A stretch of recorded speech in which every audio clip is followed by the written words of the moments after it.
दोस्तों, इस वीडियो में हम बात करने वाले हैं कि मन की मृत्यु कैसे होती है। आप लोगों से एक क्वेश्चन है, आप लोग शांति से जीना चाहते हैं या अहंकारी बनकर? इसका आंसर कमेंट जरूर करें। मन जो हमारी चेतना, विचार, भावनाओं और इच्छाओं का केंद्र होता है, भौतिक रूप से शरीर की मृत्यु के साथ समाप्त नहीं होता, बल्कि इसे कई दृष्टिकोण से देखा जा सकता है। आध्यात्मिक, मनोवैज्ञानिक और सामाजिक दृष्टिकोण से। नंबर 1, मनोवैज्ञानिक दृष्टिकोण से मन की मृत्यु। मनोविज्ञान के दृष्टिकोण से देखा जाए तो मन की मृत्यु एक प्रकार की मानसिक स्थिति होती है जिसमें व्यक्ति अपने अस्तित्व की चेतना खोने लगता है। यह स्थिति तब उत्पन्न होती है जब व्यक्ति अत्यधिक मानसिक दबाव, निराशा या अवसाद का शिकार हो जाता है। ऐसी परिस्थितियों में व्यक्ति अपने आप को मानसिक रूप से पूरी तरह से खो चुका होता है और जीवन की किसी भी स्थिति में कोई आशा या इच्छा शक्ति नहीं देख पाता।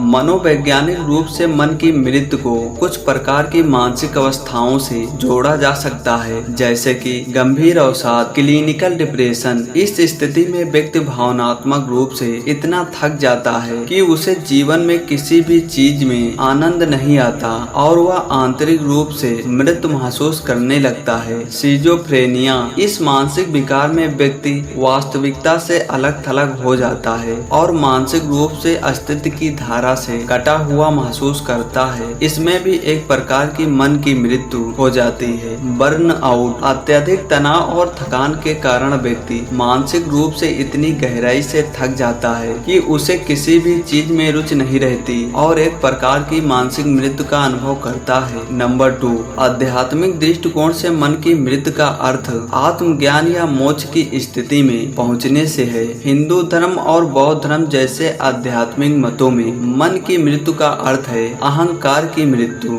यह वह अवस्था है जिसमें व्यक्ति अपने अहंकार, इच्छाओं और सांसारिक मोह माया से मुक्त हो जाता है। इस अवस्था को निर्मन भी कहा जाता है, जहाँ व्यक्ति अपने सच्चे आत्मा यानी आत्मा या ब्रह्मा से जुड़ जाता है। अहंकार का नाश, यह वह स्थिति है जहाँ व्यक्ति अपने व्यक्तित्व से ऊपर उठ जाता है। जब व्यक्ति अपने स्वार्थ, इच्छाओं और मोह को त्याग देता है, तब वह मन की मृत्यु का अनुभव करता है। इसे आत्मज्ञान का मार्ग माना जाता है, जहाँ व्यक्ति सच्चे अर्थों में स्वतंत्र हो जाता है। मोक्ष, लिबरेशन, मोक्ष का अर्थ होता है संसार के चक्र से मुक्ति पाना। जब व्यक्ति कर्मों के बंधन से मुक्त हो जाता है और जन्म मृत्यु के चक्र से बाहर निकल जाता है, तब यह कहा जाता है कि मन की मृत्यु हो गई, क्योंकि अब उसकी कोई इच्छाएं शेष नहीं रही। ध्यान और समाधि, ध्यान की गहरी अवस्था में व्यक्ति अपने मन और शरीर से परे जाता है। जब कोई व्यक्ति समाधि की अवस्था में पहुंचता है तो मन पूरी तरह से शांत हो जाता है और व्यक्ति अपने भीतर की शुद्ध चेतना से जुड़ जाता है। इसे भी मन की मृत्यु का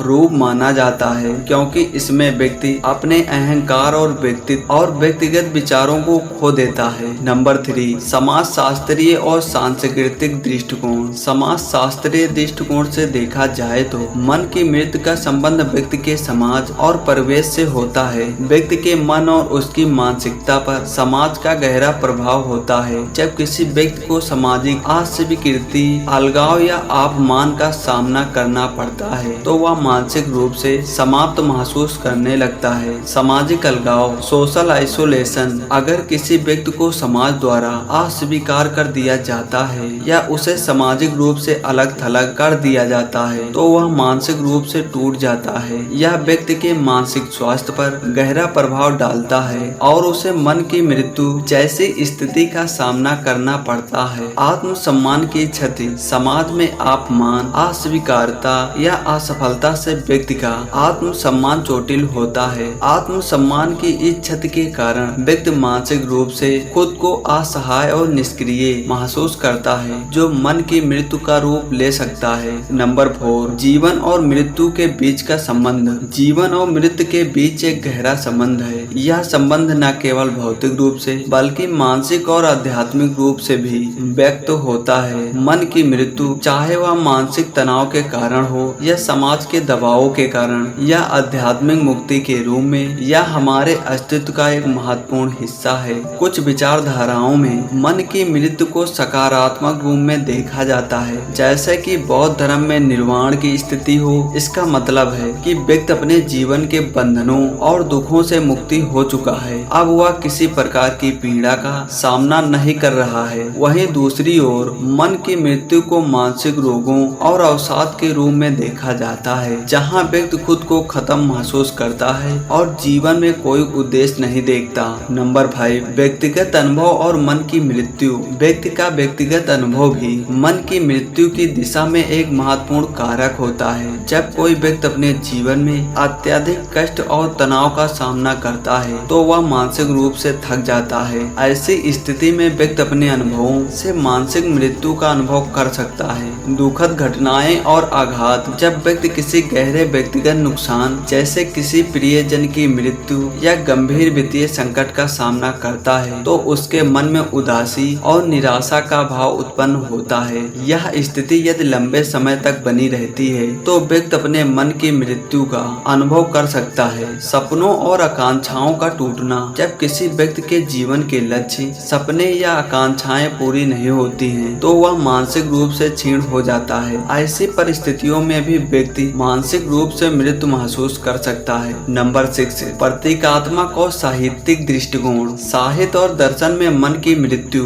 को विभिन्न प्रतीकात्मक रूप में प्रस्तुत किया गया है। कई साहित्यिक कृतियों में इसे प्रतीकात्मक रूप में व्यक्त किया गया है, जहां नायक अपने जीवन के संघर्षों और कठिनाइयों से मानसिक रूप से टूट जाता है और उसके भीतर एक प्रकार की मृत्यु का अनुभव होता है। प्रतीकात्मक। मन की मृत्यु का प्रतीकात्मक अर्थ यह होता है कि व्यक्ति ने अपने व्यक्तिगत इच्छाओं, स्वार्थ और संघर्षों को त्याग दिया है। वह अब एक नई मानसिकता और दृष्टिकोण से जीवन को देखता है। साहित्य में विभिन्न उपन्यासों और कविताओं में भी मन की मृत्यु का चित्रण किया गया है। यह वह स्थिति होती है जहां नायक अपने जीवन की कठिनाइयों का सामना करते हुए मानसिक रूप से टूट जाता है और उसे जीवन में कोई उद्देश्य या दिशा नहीं मिलती। निष्कर्ष। मन की मृत्यु का अर्थ भौतिक मृत्यु से अलग है। यह एक मानसिक, आध्यात्मिक और सामाजिक प्रक्रिया है जहां व्यक्ति अपने अस्तित्व के किसी महत्वपूर्ण हिस्से को खो देता है। यह स्थिति विभिन्न कारकों के कारण उत्पन्न हो सकती है। मानसिक रोग, सामाजिक अस्वीकृति, व्यक्तिगत आघात या आध्यात्मिक मुक्ति। अगर यह वीडियो आपको अच्छी लगी तो हमारे चैनल को लाइक, सब्सक्राइब और कमेंट करना ना भूलें।